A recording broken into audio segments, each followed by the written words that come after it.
Podcast here on the Firearms Radio Network, presented by Patriot Patch Company.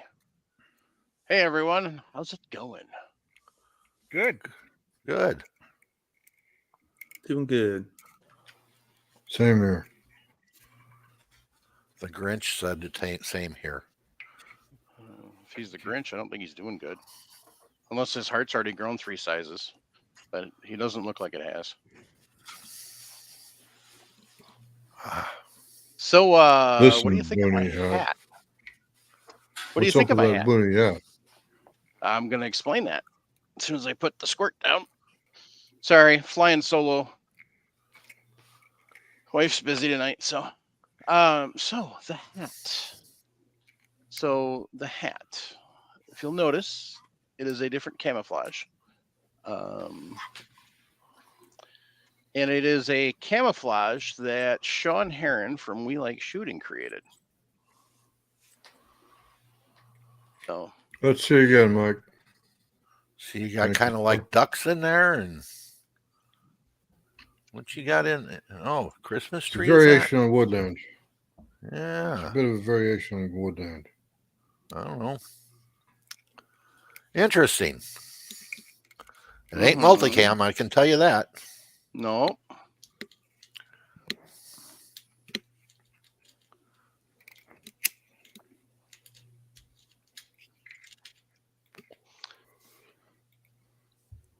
So,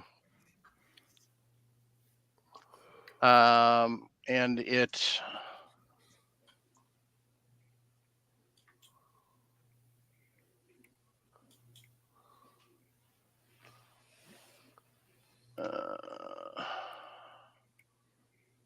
no, I can't find the website. Damn it.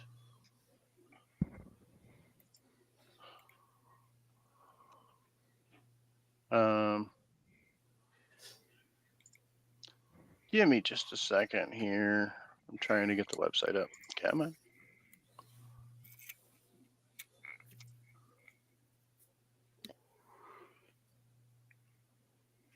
Do.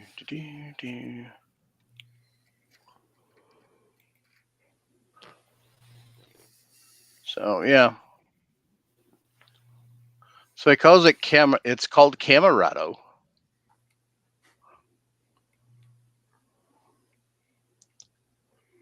But I cannot find.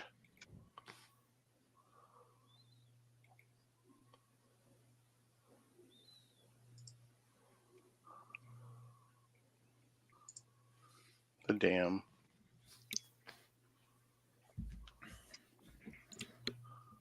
page, which is annoying. So.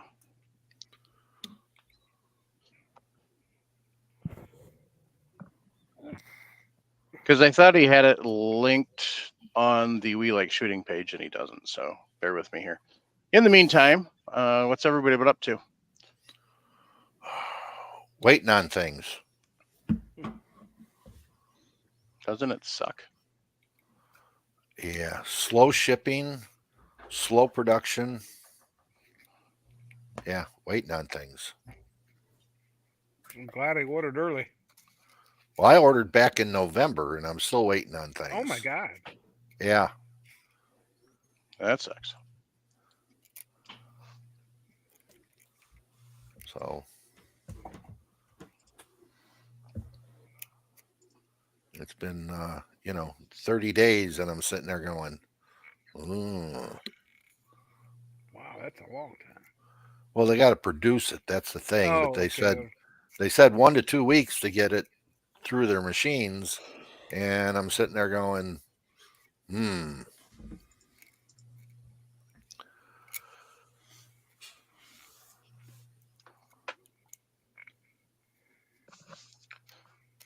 That's And no fun. another one said they're in stock, but they haven't shipped yet. So I'm waiting on that too.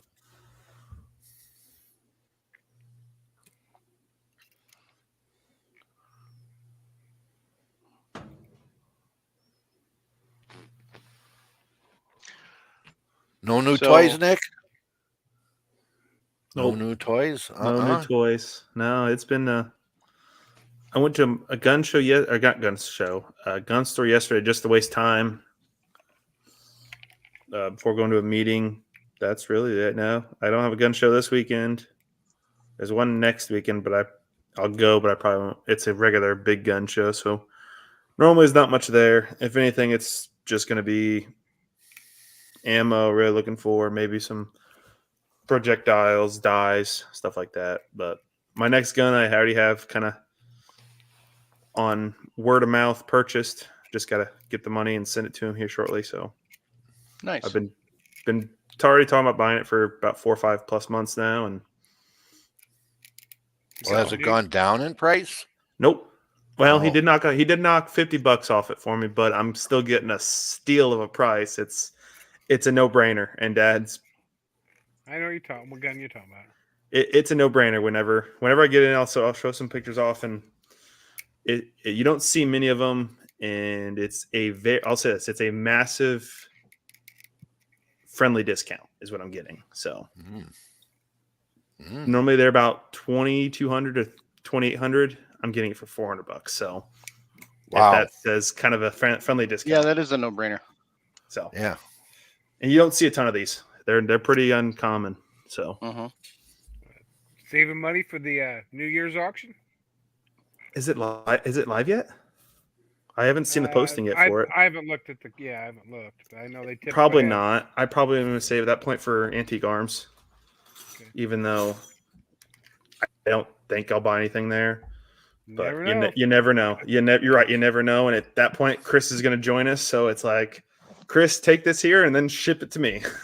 So it'll be cheaper to ship it through you than it would through the FedEx facility right down the hallway. So what was it? $120 to ship my Snyder back that one time? Outrageous. It was insane. So Yeah, they have gone way up on shipping. What they're asking for, the shipping companies haven't gone up a whole lot, but, you know, but the insurance that has gone up some. yeah. You Yeah, know. after this gun, I'm probably going to get my annealer. That's probably my next big purchase. Your what? My annealer. Ah, okay. So What now? You're gonna go with what? The Annie? I'm gonna go with the EP 2.0.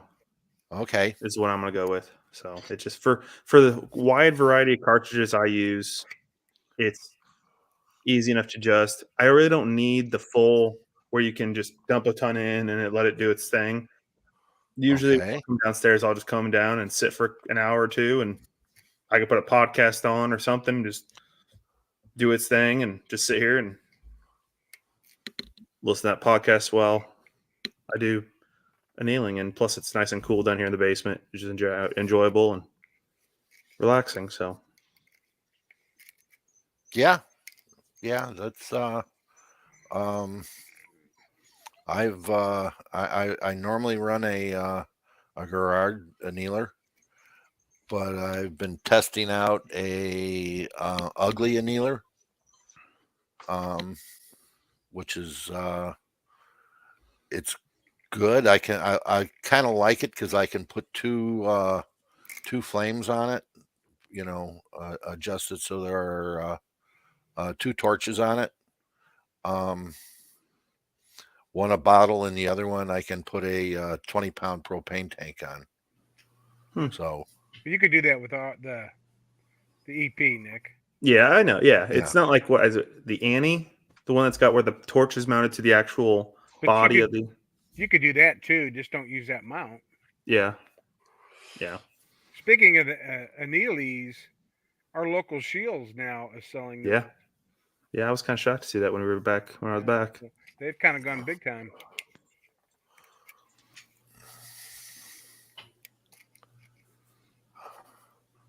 while waiting for this podcast to start, I watched the Hornady Manufacturing podcast. Should you clean your barrel? Well, no, never. No. Yeah. Black powder don't even clean your barrel. Just shoot more.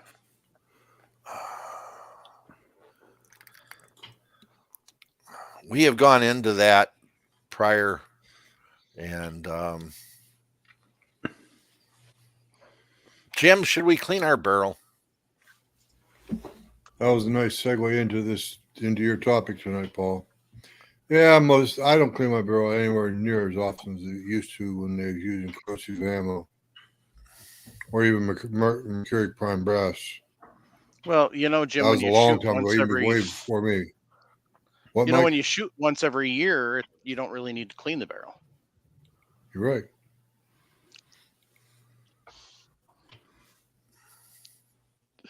I'll run a nylon brush with a little solvent on it through my handgun when I put it away.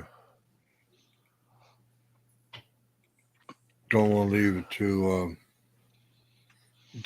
too wet because for one thing it'll get soggy and make a mess in the bore. It actually could cause functioning problems if you leave it in there too long, or kill the round that's in the chamber. Yeah. What most people do wrong is they store their guns the wrong way in their safes. Put a You rag want to tell me down. my barrels are supposed to be down? Yeah. Just in case I left to drop a solvent in the rifle. Oil. I mean, you know, the biggest killer on over and unders is oil. The oil runs down, gets into the action, and gets More into importantly, the wood. into the wrist. Yeah, and you know it does that. Same thing on a rifle. It'll go down, get into the action, and into the wood, and making it soft. Hold on for a second. You just gave it away, but Ray, why does Mike advocate not to leave your bore up, or what's he talking about? Oil in the wrist of the gun. What's it going to do? Well, it's going to soften that wood. Then you're prone to get a split, a crack. Yes, sir. Let alone stain the finish. If you've got a high quality gun with a beautiful walnut stock, if they get that oil soaked, and now you got a dark spot plus a weak spot. Big time. We've had a couple of antique style. I won't mention brand names, but if you pay any attention to side by sides, you probably know. But we've had a couple of them come into the store, and we're just like, nope, don't want them. And they're like, why not? And then we show them the discoloring in the wood, and said, there's no way we can resell these. First off, we're not going to get any value out of them. And second, that could break at any point in time. They're like, what do you mean? So,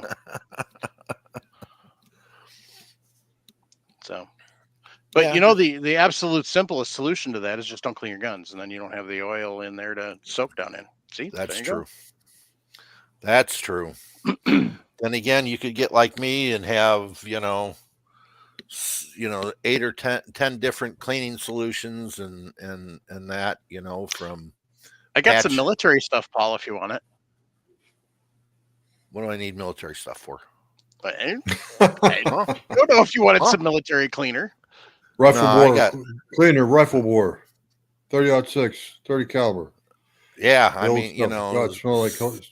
Oh, that stuff smelled like college smelling. I That's why have it's sitting in a freaking ammo can out in the garage. I have wipeout, patch out and patch out accelerator, and then I have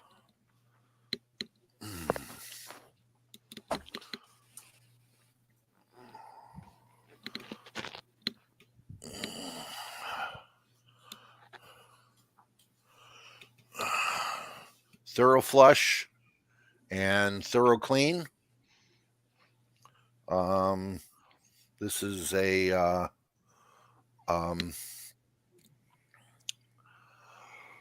thorough clean is a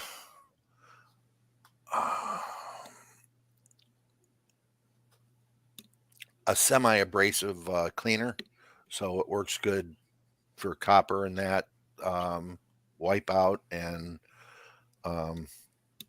patch out are good, and then I could go into JB Bore Paste and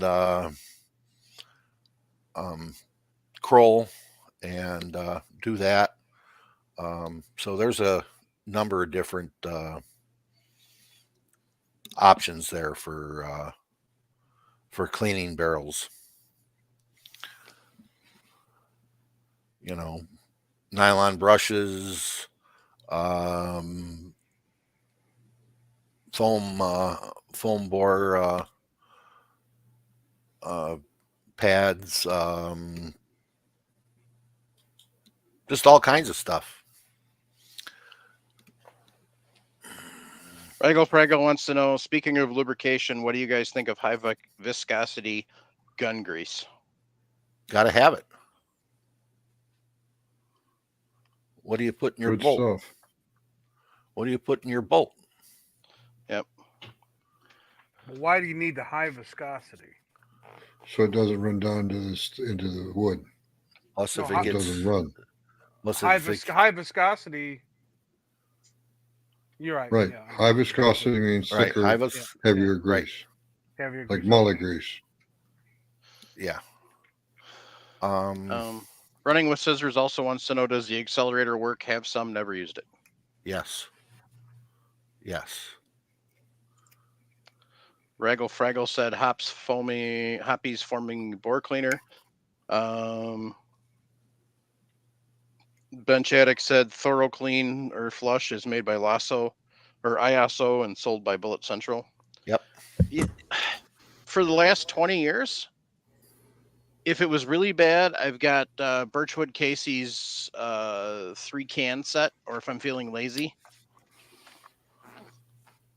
the gun scrubber, the bore scrubber, Mm-hmm. and then the sheath, which the sheath I don't use unless it's something that I know needs to sit and get protected. Then I'll spray down a cloth and wipe it down like I would like a silicone cloth. But what I use now and what I have for the last 20 years for pretty much everything I clean, Otis's CLP. Yeah. And that's it. Occasionally, like if I'm not cleaning stuff, I've got Royal Purple's synthetic gun oil in a spray can that I'll use. Like say I'm out shooting the 22s and they start to stick. Or when I was out shooting my AR, I hosed that down because it didn't want to shoot dry at all. So otherwise that's it. And I use the stuff that comes with Otis's kit. Which is mostly CLP. Yeah. I mean, as far as cleaning supplies, their brushes and then their cleaning setup. What they've got is they've got a coated steel cable with brass ends. Mm-hmm. So Coated I- steel isn't bad. Go ahead. I think about any brand gun oil or gun cleaner is going to do the job if you use it right. Okay. Other short of WD-40, don't clean with WD-40. It's just I think a lot of people leave too much oil in the gun after they clean it, which causes the problems. It doesn't need to be dripping wet. no. Yeah, you can argue one product's better than the other, but I think if you use them all I like think you're supposed to, they're gonna be fine.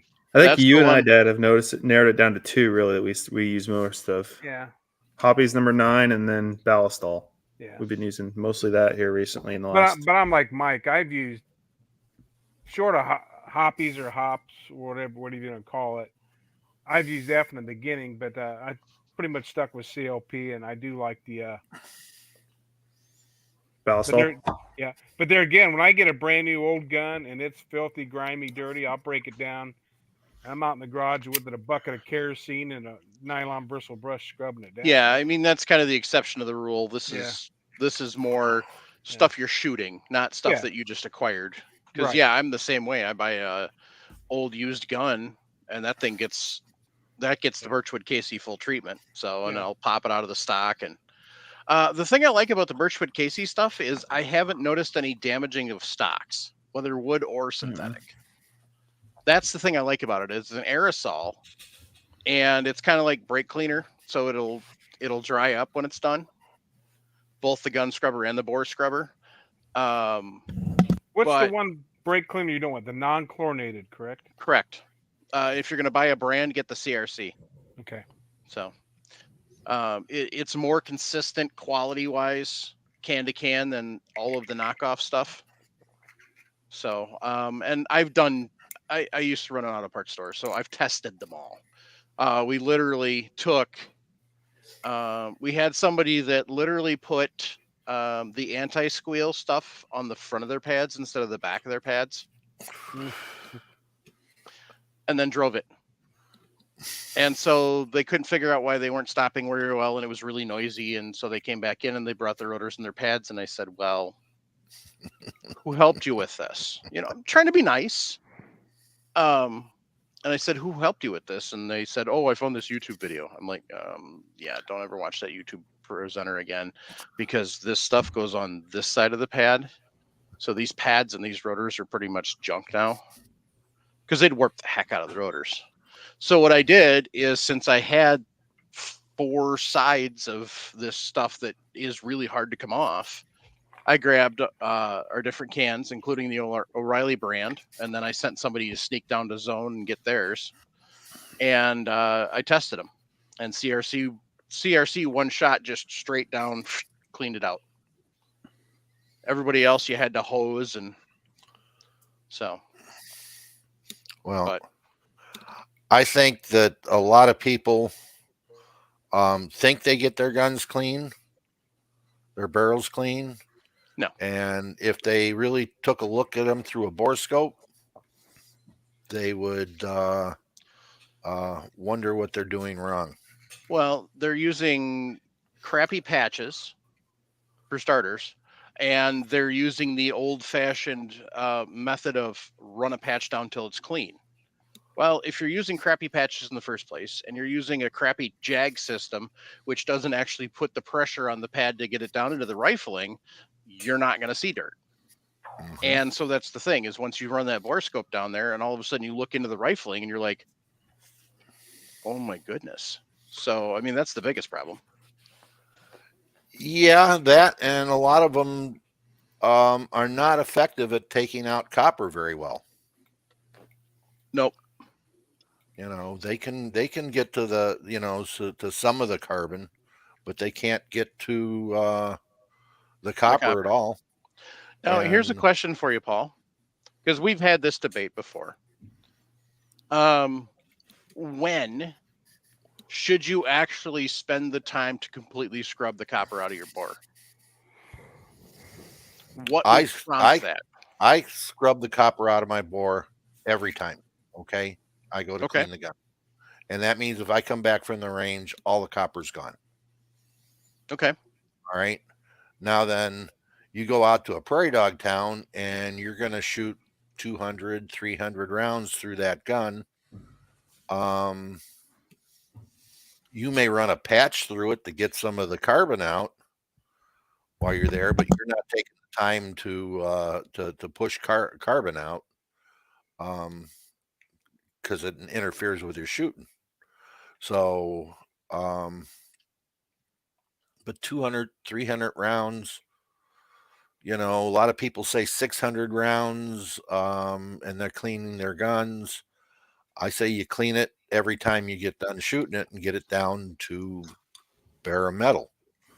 Now, how does that affect the next time you go out? I may have a flyer, maybe not. Because don't you want some sort of copper fouling? Isn't that beneficial, or is that a wives' tale? I don't think copper fouling is as important as everybody thinks to how the gun is going to shoot. I think a good barrel will handle a clean barrel just as well as a dirty barrel will. I mean, you know, as it goes through, in fact, it'll open up more with a dirtier, as the barrel gets dirtier. So I don't see a lot of cold bore shots with most of my guns. Do I have some that have cold bore problems? Yes, I do. My M1A has a cold bore problem. Okay, it will shoot about 2 inches to the left and about an inch high. So it's a First shot. it's a cold bore, not necessarily a dirty bore. Well, that's a cold. I call it a cold bore because Okay. it's clean. I mean, there's nothing in it. CCB, So, yeah, cold clean bore. Yeah. See, I've seen issues where a cleaned gun, I take it out, I fire my first shot, and it puts it one particular place. The next couple shots, once that barrel's warmed up, then you get more of the you where you want it to hit. Now I can let that gun cool off. Then again, that first shot again is off. Then once the barrel warms up, they're on. You know. But there again, if I leave a dirty gun, there again, sometimes they're right on, but that first shot may be off. To me, that's I always look at a dirty bore and a clean, cold bore as two different things. But I see your point too. yeah. I see it as more of a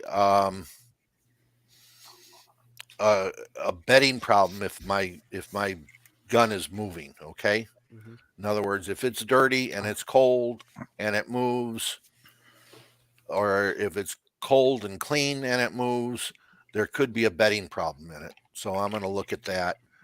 But a good barrel with good bedding, the gun should shoot where it is, without a problem.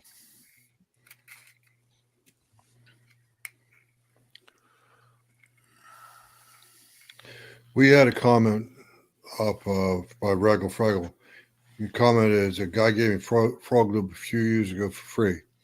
He said he found out why it was free after his first time using it. Frog Lube's the Just one an that I won't interesting recommend comment. to anybody. Just an interesting comment from the peanut gallery. So one of the big things that I've seen with Frog Lube, and I've used Frog Lube once, and I will never use it again, is it doesn't like cold weather. Cold being anything below 32. It gums up bad. Allegedly, they made a separate formula that is supposed to be cold weather friendly, but no. I've never had problems with all my other stuff that I've used, and I've been out shooting at 15 degrees below zero. So, granted, I'm not going to be as cold as some of our Canadian friends, but I want something that I'm going to make sure shoots well the first time. Okay. So yeah, I agree with you as far as Frog Lube goes. I've never been a fan of it. There's a lot of good lubricating items out there that work well. So why use something that has a problem in the wintertime? I've tried it. It didn't float my boat. I've never had any problems with it, but I wasn't impressed. Wasn't a miracle cleaner or lube or anything. Well, it's supposed to hit a certain temperature to actually bake in. And from what I know from people who've tried it, is trying to get the gun to that temperature. So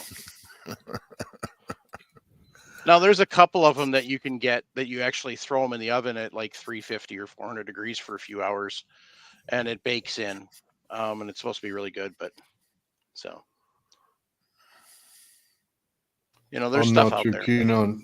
I'm not too keen on the idea of putting treated steel in an oven for 400 degrees. Yeah. Well, I don't know. I don't know if 400 to be hot enough to do anything to it. Oh yeah. Oh, okay. Depending upon the type of oil or whatever is in it. Has anybody use a cast iron skillet? Yes. Sure, I know what you're talking about. Seasoning Yeah. the 500. Yeah, you can do it at 350. Yeah, no. I mean, it will harden that oil up on the bottom of that cast iron skillet. So, big question mark there. Yeah. So, but I think that's the premise behind it, is to create that friction layer, so it's not metal on metal. Mm-hmm. So, Well, um, then we can segue into that because yep. I use HBN2. What is HBN2, Paul? HBN2 is a powdered lubricant that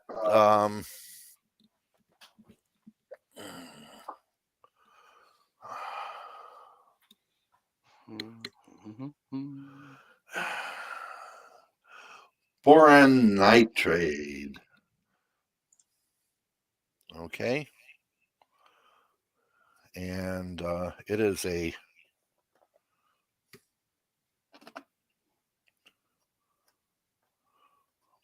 white powder. Okay. That you apply to the bullets and to the bore of the gun.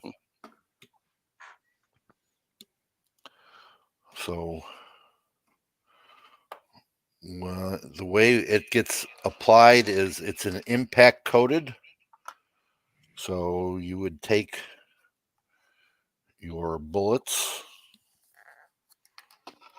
Paul, you got a little bit of an echo. I muted the microphone for this camera. Okay. But I think you're still getting feedback from speakers from your second computer or phone or whatever it is.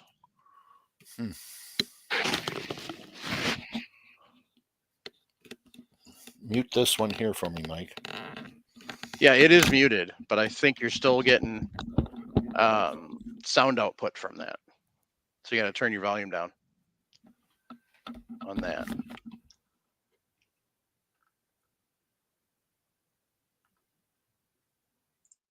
Okay, you're going to switch. You're going to switch and use the microphone. Okay. You? Yep. There you go. You just got to remember to speak up a little louder. Okay. How's that? That's good.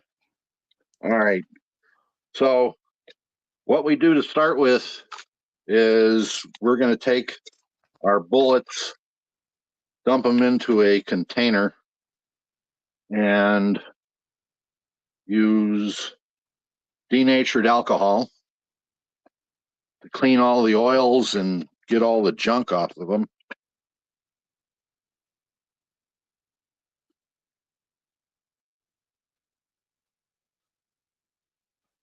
And the idea behind HBN2 is to lube the bullet to prevent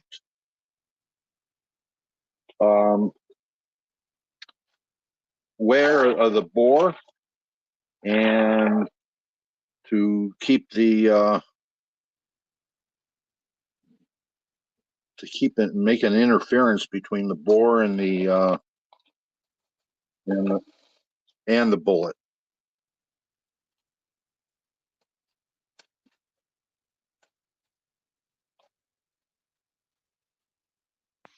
So essentially what they tried to do with Teflon coatings in engines in the 90s. Yes. But however, they failed to realize that engines never got hot enough to actually let the Teflon properly apply. Right. But, so it was all bull hulky. So. And we did this with Molly. You know, we Molly coated bullets for a long time. I wasn't a fan. I got some 155 grain mollies sitting around here. I loaded them up and they were not very accurate at all. Okay. But the problem with Molly is it's hydroscopic. It that too. It collects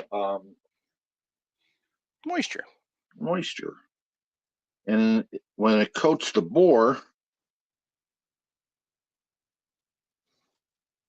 you start to get rust underneath the molly, which causes problems. So now I'm just rubbing the let the alcohol kind of burn off. Normally, what type of cloth is that? This is just a cotton cloth. Okay. Okay, so like a diaper cloth or Yeah, Yeah, a kitchen flour cloth. sack. Yeah. You have two options. You can use a small tumbler for if you're doing 100 bullets at a time. Okay. Or you can go to a large tumbler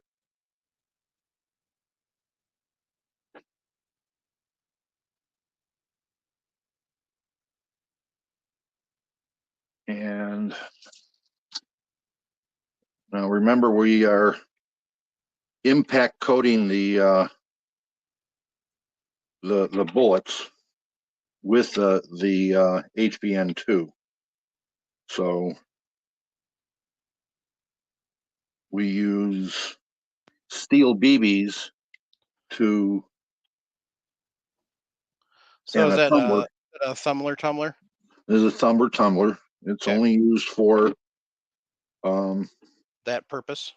that purpose. You can see the white powder and the white coated BBs in there, and you can see the powder on my fingers from that. Normally, when I do this, I would be wearing rubber gloves. But for this, I'm going to not worry about it. Are those 177 steel BBs? Yep. Okay. You can buy 2 or 3 bottles for about $3.50 a piece. And You if they're know, copper coated, it's not a problem. I prefer the clean ones. Okay. Okay. The just the standard ones. But no, copper usually isn't too much of a problem. Okay. And I will take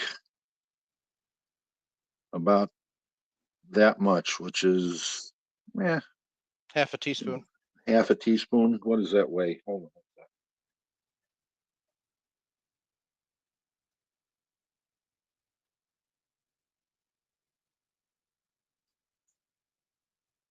I'm guessing 42 grains. 3 grains. I was way off. 3 grains.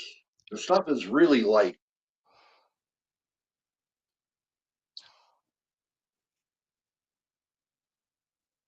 That's good. Yeah.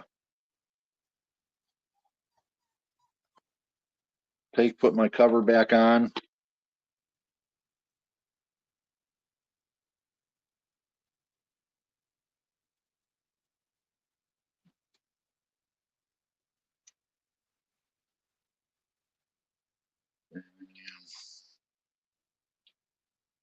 Put my, whoops. Put my knobs back on because I hate to use little wing nuts.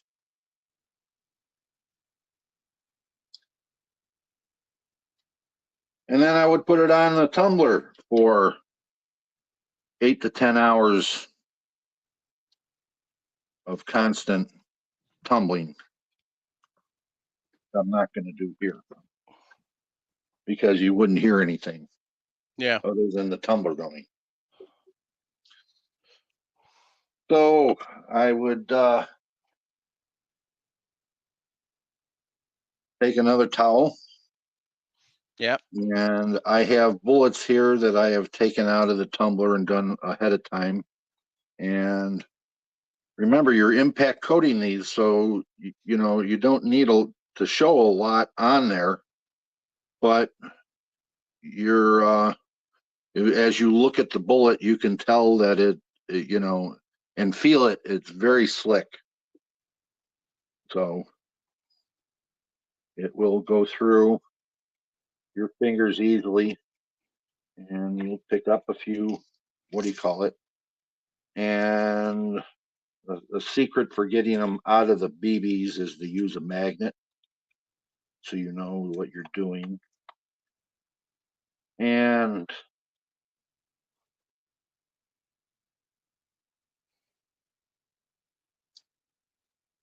just take them like this.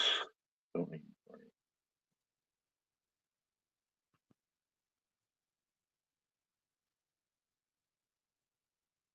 you're taking the excess off now.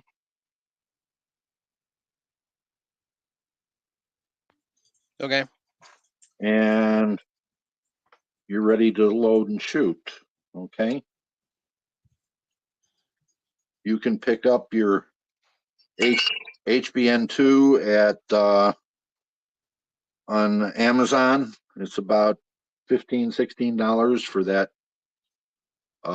tub, and which is maybe 2 ounces is what's in here.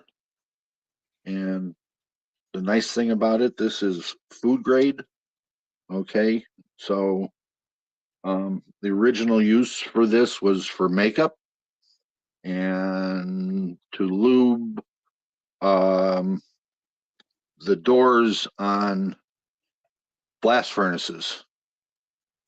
So it will take high heat and everything else without a problem. And the last thing that you need to do is to take a cleaning rod with a patch on it and a mix of HBN2 and alcohol, and run that through your bore prior to shooting. Okay. Every time? If you clean it, then you redo it with HBN2. Okay. Okay.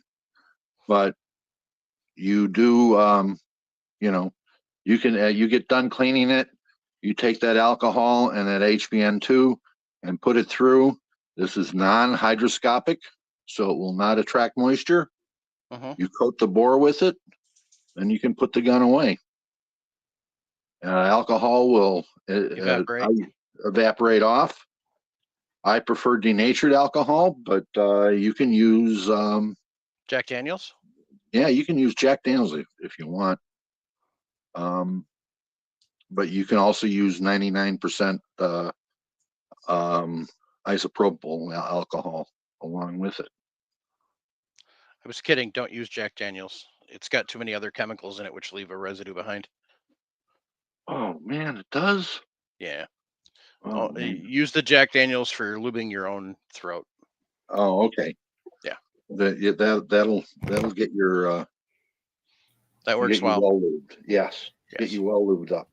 Yeah. We have a question from Iceland. It's after all this abuse in the tumbler, don't you need to point them? I guess he's not understanding the process. Do you have to do anything with the bullet meplats, Paul? No, you look right here. I don't know. Can you see that? Hold on, Paul. Just don't move. Thank you, Mike. Kinda. Move your hands away from you no, like forward. Straight out in front of you, Paul. Face. Towards the wall. Towards the wall a little bit. Yeah, like that. Well, that's a hollow point bullet too. No, that's okay. Match? No, yeah. This is just a standard varmint bullet from Spear. Okay. Okay.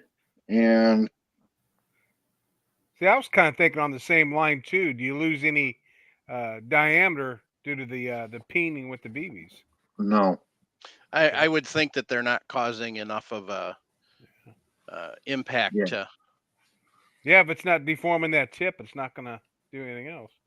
Yeah, you're not deforming the tip. The BBs they're just peening the surface more than anything else. They're not sharp cornered or anything like that, which would cause the diameter loss you guys are talking about. Right. So, Paul, what about tipped bullets? Not a problem. Okay. Not a problem. I don't know where I have some down here, but they're not a problem. I've never had any, plastic, aluminum, doesn't matter. Sharp point, no point, soft points it doesn't seem to bother any of them. Paul Loud wants to know, does it fill in the hollow point cavity? No, Okay. does not fill in a hollow point cavity. I would think because of the fact that there's no BBs getting in there and impacting, Right. it would just fall back out if there is anything in there once you go to clean it You're up. using so little of it. Okay. Yeah. 3 grains, I mean, is nothing. Yeah. And that's 3 grains for 400 bullets. Normally it would be 3 grains for 500 bullets. I took 100 out to have them ready to show Yeah. what it does. So remember, this stuff isn't affected by heat over 3,500 degrees Fahrenheit. Yeah. It can take that kind of temperature. So down in your barrel, it won't affect your barrel,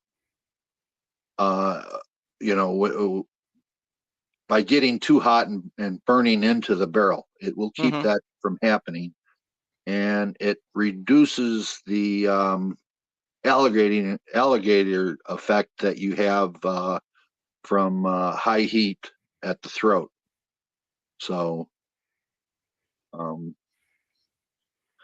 do everybody want to use it? No, some people don't worry too much about it, but if you're shooting 200, 300, 400 rounds in a day through your gun on a prairie dog hunt, it makes a difference. It makes it easier to clean out too. You won't get as much copper on the barrel because it's a lubricant, and the bullet is lubricated and the barrel is lubricated when you start. So you're not really stripping anything off of it.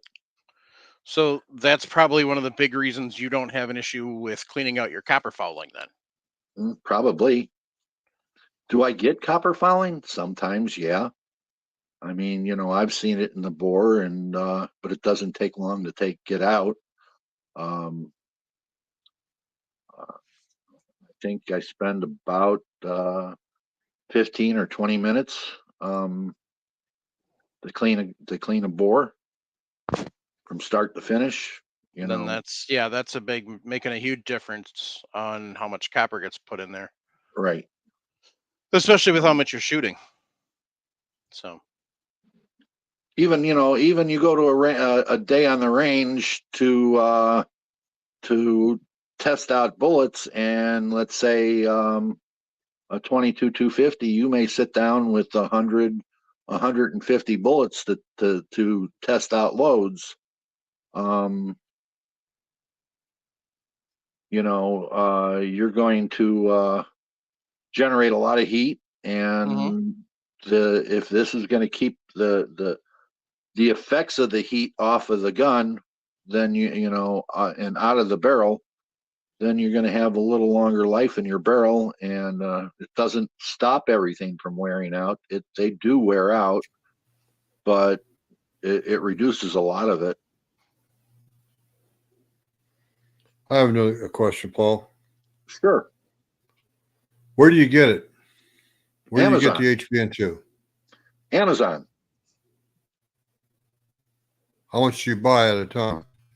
4-ounce canister? Yeah, it's maybe 4 ounces.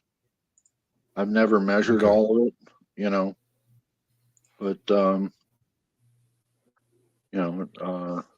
at 3 grains at a time for what you have here in this, it lasts a long time. If you do 300, you do 500 bullets with 3 grains. After the BBs are charged, you can. That one jar is probably 5-6 years old, so it doesn't. It goes a long way. Amazon has a 2-ounce jar right now for $29.95. Okay. Gone up in price. oh yeah, everything has. We got another question from Iceland. Yep. Paul. Odor wants to know, so guess you are lowering the pressure but also increasing the speed? I am lowering pressure and lower speed, but then I can increase my powder velocity, my powder charge, and pick up the speed without too much of a problem. Flick bullet means that it'll go through the bore easier, and it will slow the bullet down. I mean, the bullet will be slower with the charge, but then I can increase the charge, and because the pressure is down. So is there any bullets or any cartridges you wouldn't use this on or don't use this on? I am not big on using it on my 7 mag for hunting. Okay. But Makes sense. everything else, yeah, not a problem. Including handguns? Wouldn't you know it, I've been moving towards these blue bullets lately. Yeah. So it's a polymer, and I don't think a handgun gets hot enough for it to really work. And then again, I haven't been shooting a lot of 38 Super, and so I will let you know as I start getting back into that this year. So I am going to break those out, those guns out, and start putting some rounds down range to see if I have any problems with the barrels again on the 38 Supers. You can get to a point where because of the velocity and the amount of powder that you're burning in a 38 Super, that you can burn out a barrel or wear a barrel out. Yeah. So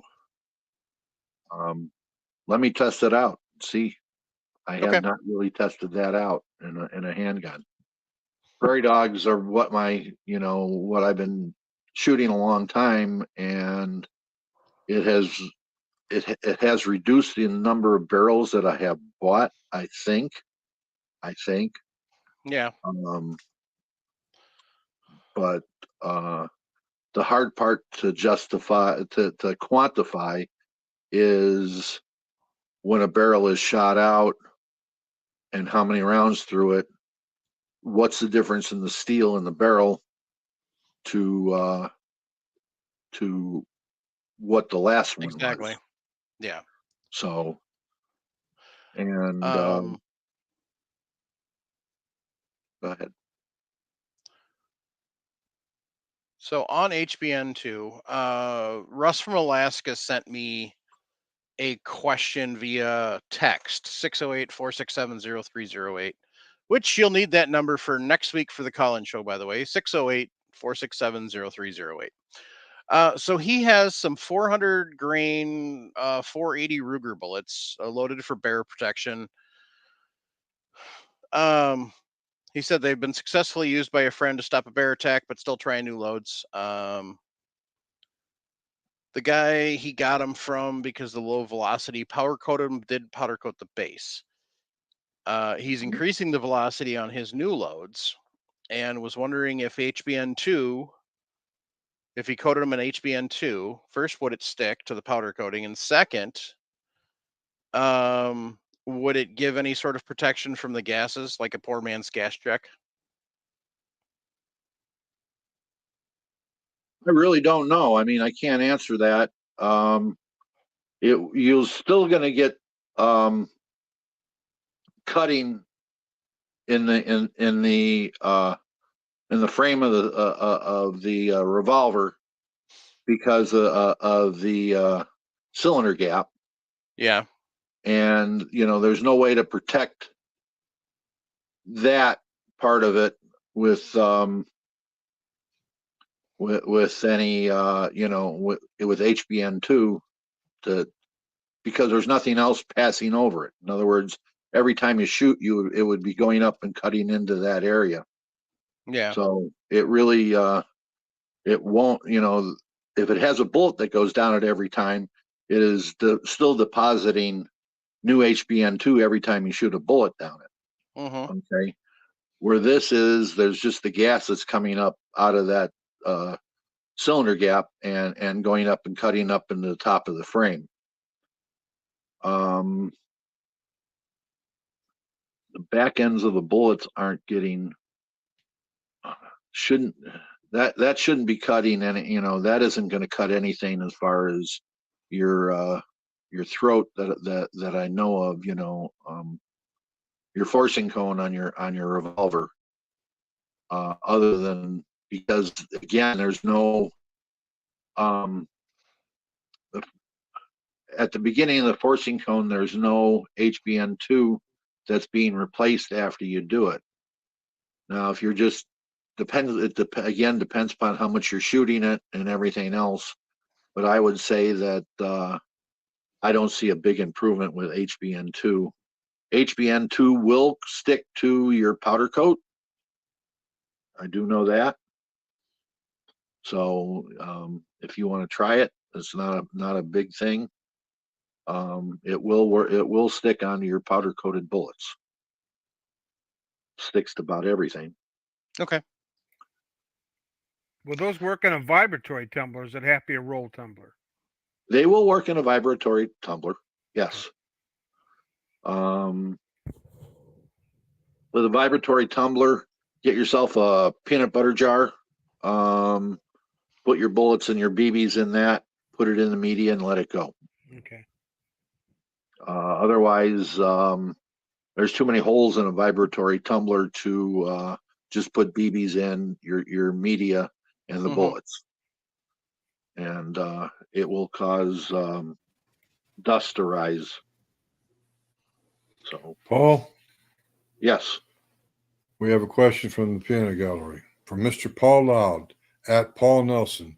So, do you use that HBN2 on your 6.5 Creedmoor loads? don't have a 6.5 Creedmoor. Oh, really? No 6.5 Creedmoors. No Don't need a Creedmoor. Creedmoor? Don't need. Don't Creedmoor needs more? No needs more. No needs more guns.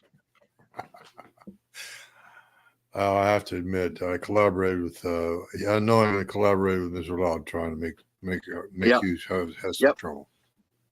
No, I don't have trouble with Paul.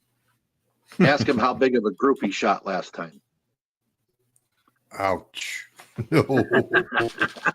No.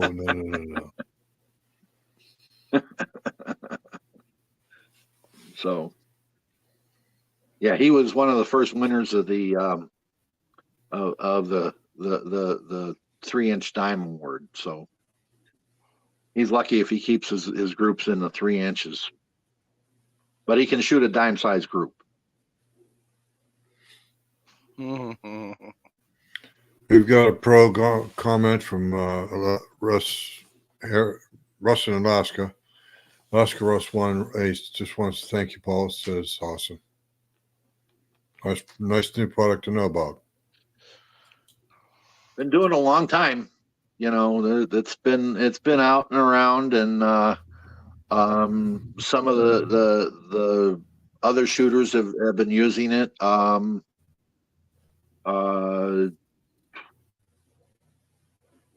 Guy out of Texas does his bullets with it, DTAC coating, which is a boron nitride DTAC, 115 grains, 6mm bullets. He with a rebated bow tail on it. Yeah, they've been around. Do people want to shoot them? Do people want to put up with the time it takes to do it? Like I say, it's putting them in a tumbler and letting it go for 8-10 hours to get a good coating on it. That's a question up to the shooters there. If they're going to put a lot of rounds down their barrels, I suggest it, but if they're only going to shoot, 100 rounds a day or less, I don't think it's going to make much of a difference because you're not going to put enough bullets down the gun that fast to wear out a barrel.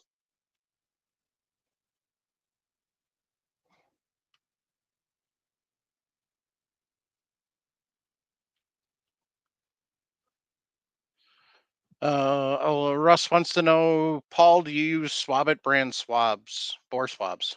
Yes. Yes, I do. They're a foam swab.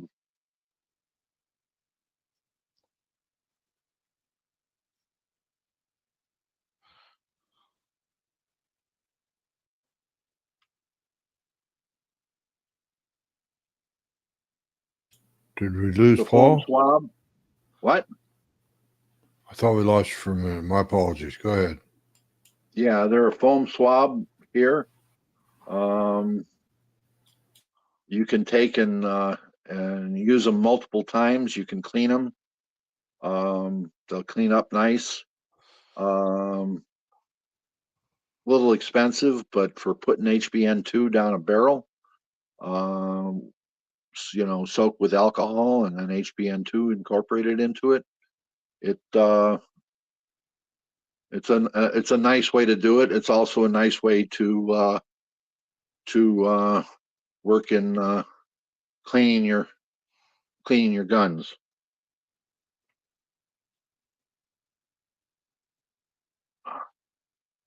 Doesn't do away with a patch, but it works.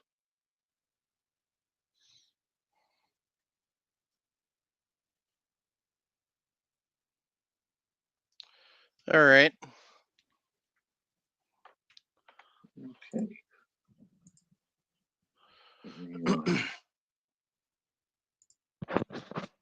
I'm going to turn this one off.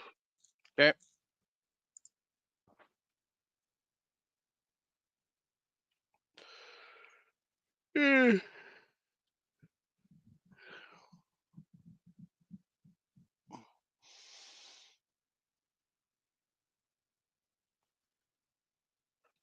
Kiriki.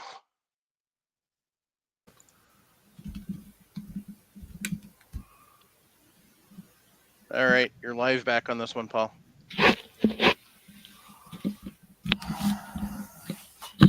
Oh, he can't hear me. Have fun with that noise, Chris.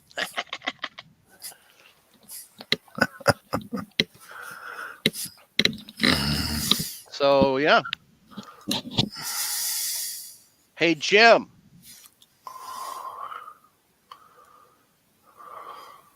Why don't you show off to everybody what you were showing off to us earlier? I'll start with the hat, if I'm allowed. Absolutely. He knows. Your camera. That looks to me like Santa Claus. Maybe we should call him St. Nicholas. With the tomahawk, an old-fashioned bleached steel tomahawk. I'm not real sure about the stock on the right. It looks like a Car 15 stock. Yeah, that'd be standard adjustable AR-15 stock. Yep. And the Patriot Patch Company. Your camera's wonky tonight, so. Sorry. No, not your fault. Technology sucks. Love the night vision. Yeah, I love the NVGs. Yep. On the operator Look at his beard. Yeah, skulls in the beard. So, there's your patch. Here's your sticker. And Ryan's original drawing. So, all part of being the Patch of the Month Club member, whether you do it through Patriot Patch Company or through the Patreon. So, one thing that you may want to think about joining the Patreon is on the January 9th show, I will be giving away a Frankfurt Arsenal IntelliDropper to Patreon members. So, that's right. We will be drawing from Patreon members to give away a Frankfurt Arsenal IntelliDropper on January 9th on the live call-in show, which is the second one. The first one will be next week. That would be December 12th. So, and that phone number is 608-467-0308. Google Voice number. So, but yeah. So that'll be fun. We'll do a live call-in show next week, and then the week after, we'll figure out something to talk about. And then we've got 2 weeks off for Christmas and New Year's. And then we have the other live call-in show, and then the kids are off for shot. So busy time. So, but Jake and Ryan and have lots of cool stuff over at patriotpatch.co. Make sure you check them out. Our sponsorship with forpatriots.com has ended. So we thank them for coming along board for the time they did. So, but just wanted to let everybody know. Anybody got any shout outs?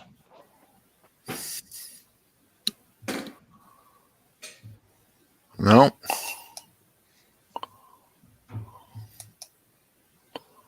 So Oder wants to know, how can one become a Patreon to the channel? Where to go? Could you kindly post it below? So I will post that in the chat quick. It is in all of the show notes, but it is also, you can do it a couple ways. You can go to our homepage at the Firearms Radio Network, which is firearmsradio.net, and then choose the Reloading Podcast, and then you'll see the Support This Show button. Click on that. It'll take you right to our Patreon page. And so we have the brass level, which is just $5 a month. The powdered level, which is $10 a month. Both of those are just supporting the show. And we greatly thank everybody who is a Patreon. And then we have the loaded cartridge level, which is $20 a month. That's the patch of the month level, and it also supports us. And then the lead farmer level, which is $35 a month, and every month you get a $25 gift card to the Patriot Patch Company.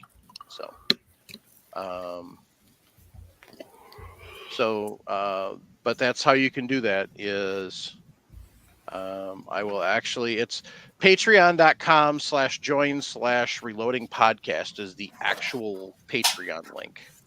So I'll post that in the chat here quick. But like I said, otherwise you can find it at Reloading Podcast or firearmsradio.net, and then the Reloading Podcast page. Or like I said, it's in all of the show notes. So Tell them how they get to the show notes, Mike. Show notes will actually either on the Firearms Radio page, but otherwise you should have access to the show notes through all of your podcast providers. They should give you, most of them give you the show notes because it is part of the posting. So if you're listening after the fact on this, on one of the many podcast clients, you can go in there on the notes there. If you're here and participating with us, now you have a way to go with the with Mike's posting of the actual Patreon link. Mm-hmm. Also, just to clarify, the first live show for those of you who may be listening in the future is December 12th, 2023. And the show that we are doing the giveaway on will be January 9th, 2024. That is the show that we will be giving away the IntelliDropper. So to the Patreons, to a Patreon. Correct. Active Patreons. Right. So you have to get in there before December 31st. Mm-hmm. Yeah, because if you sign up in January, it won't count because it doesn't happen.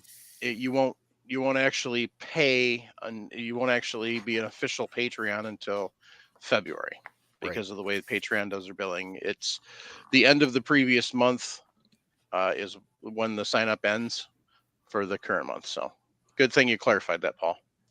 And the other thing is, guys, sign up, support us. You know, we really don't get paid for this at all. We sit here. The Patreon helps us afford the StreamYard, our software to do the podcast and the equipment. equipment. We've bought computers and cameras, and so. But so join up. Yeah. So we greatly appreciate the support, and we greatly appreciate all the support that we've had for years and continue to have. So valid point, Raggle Fraggle. I wish we could. He said we can't all get paid to jack our jaws. So exactly. So all right. Any other shout outs? No. No. All right, gang. Once again, just a couple of things I want to cover. First, these awesome Reloading Podcast t-shirts and everything else. We've got sweatshirts and all sorts of fun stuff. Let's see here. Where tab? So if you go to firearmsradio.net and then you go to the Reloading Podcast page, if you click on the Buy Our Merch link, that will take you to Southern Gals Crafts, which is where we have our t-shirts and our tumblers, stylish tumblers, and our can koozies, and now we have hoodies, gang. So t-shirts are $25, tumblers are $25, the can koozie is $5, and the hoodies are $38. So I think there is an upcharge for extra large sizes in the sweatshirts or hoodies. So you can pay with credit card or you can pay with Google Pay. There's other options too. I don't know if Apple Pay. Let's see here.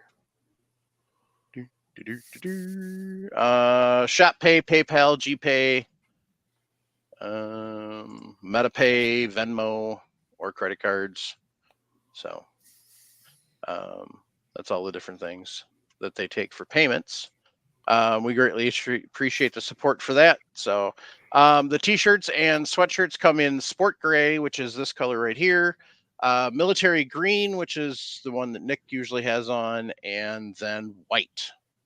And on the back, it has the anatomy of a pew. I didn't create this, but I probably should have. It is the primer is the bang button, the brass is the metal holdy thing, and the powder is the magical fire dust, and then the projectile or bullet is the freedom seed. So make sure you check them out. You know, even if you don't buy anything, just go take a look. So lots of cool stuff there. And remember, where did I go? Okay, so it's camorado.com. So you can have a cool boonie like I have. And I'll put these links in the show notes, including for Paul's stuff. So Sean's got stuff for women, men's, kids. They've got patches, and all sorts of stuff. Obviously the boonie. They got some sweet pajama pants, which I'm waiting to show up. So, oh yeah. So come on, load. Yes. If you were overseas, get a hold of me. And if you want to order something from Southern Gals for Reloading Podcast swag, get a hold of me, and we can work it out with Southern Gals Crafts to be able to ship that. Obviously, it's going to cost you a little bit for freight, but we did ship to Iceland already, so it can be done.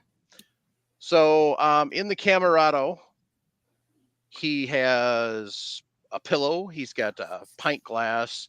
a gaming mouse pad, cases for iPhones, stickers, a duffel bag, backpack, wrapping paper, all sorts of different stuffs. Also, he's got cases for Samsungs, a blanket, and then you've got your usual assortment of clothing. It's camo that actually works. He designed it for use in Colorado, but as they found out, and they've gone a couple of other places, it works other places too. So it's kind of cool. Sean just kind of got the whim after they were done hunting. He went out with the guys from I don't want to say it wrong. Let's Go Hunt. So Sean went out with the guys from Let's Go Hunt last year, and they went on a hunting expedition. I think when they went out for some elk and whitetail. And so that's Sam, Mike, and Dave. If you listen to We Like Shooting or Double Tap, it's Plow Guy Dave they're talking about. Is the third wheel on Let's Go Hunting. It's a great show if you're just getting into hunting, or even if you're an experienced hunter. It really is. They're entertaining. They're kind of like we are. They do some bull crapping and all sorts of fun stuff, but they also do some seriousness. So give them a check. Also, we've got a bunch of other shows on the network. We've got Glenn Tate and his better halves, Prepper 2.0, and just a bunch of different shows. AR-15,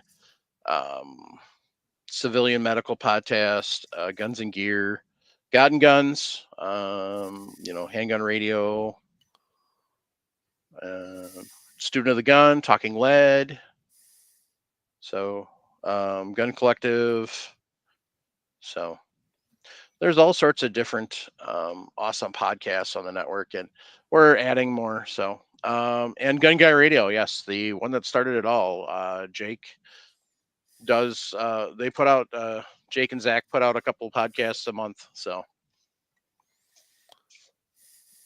Reggle Freggle said the Off-Road Podcast. Yeah, I'm not going to list every single one, but there's awesome shows there. So make sure you check everybody else out.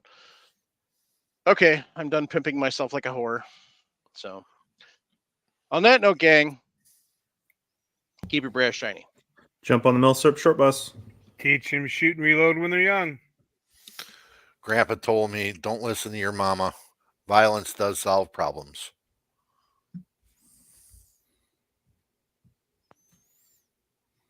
Jim, it would help if you were not muted.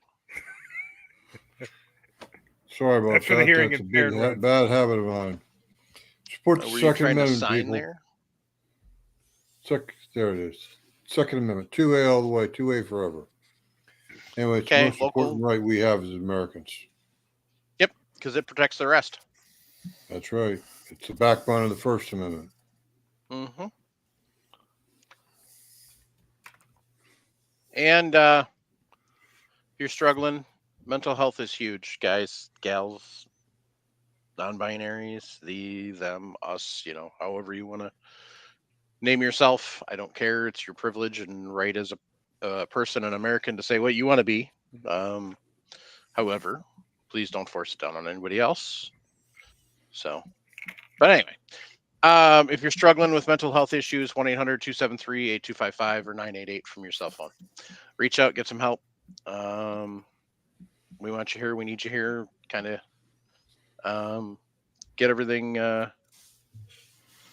get the process to better mental health started. So there's lots of different tools and everything out there. So especially this time of year. Yeah. Yep. There's lots of issues, especially as we go. A lot of us, if you work days, now you used to get up and go to work in daylight and come home from work in daylight. Now there's a really good chance you're going to work in the dark and coming home from work in the dark. If you live, in the northern part of, America and Canada. So, yeah, it kind of gets depressing. So, especially with the holidays and stuff. Reach out, get some help. So, good night, everyone. Where is Canada?